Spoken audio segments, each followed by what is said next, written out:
In French psychoanalysis, particularly in the tradition of Jacques Lacan, sleep and awakening are not merely physiological phases of the daily rhythm.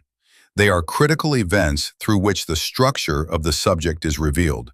His psychic organization, capacity for symbolization, relationship with the other, the place of the object of desire, and the way of processing reality. The distinction between neurotic and psychotic personality types becomes most apparent in how each experiences narcissistic regression during sleep and at the moment of awakening. Narcissistic regression, general framework. Narcissistic regression is the temporary withdrawal of libido from the external world back to the ego.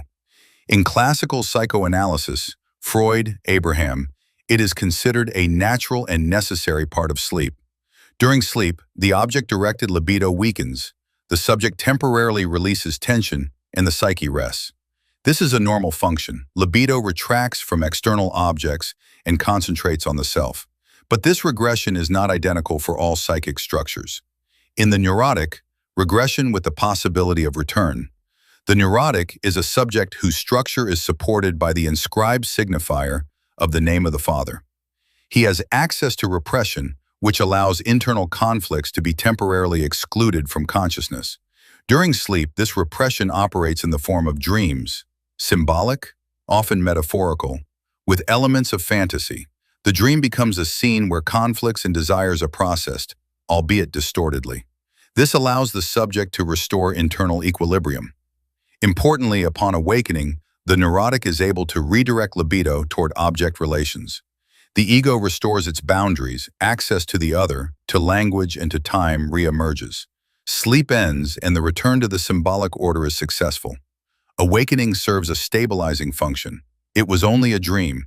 In this sense, the neurotic passes through narcissistic regression as a temporary phase that ends with the re-objectification of libido. In the psychotic, regression without return. In the psychotic structure, the situation is radically different. There is no inscribed name of the Father, thus repression does not function as a mechanism. What is repressed in the neurotic returns in the psychotic in the form of raw real. It is this real that fills the psychotic sleep, not as a scene, but as fragmented impressions, voices, bodily phenomena. Often subjects cannot even say what they dreamed, only that something was there. It is not a dream but an onslaught. If the psychosis is not yet triggered, the subject may have strange, empty, or anxious dreams that are difficult to symbolize. But in open psychosis, the boundary between sleep and wakefulness disappears. Dream, fantasy, hallucination, and external reality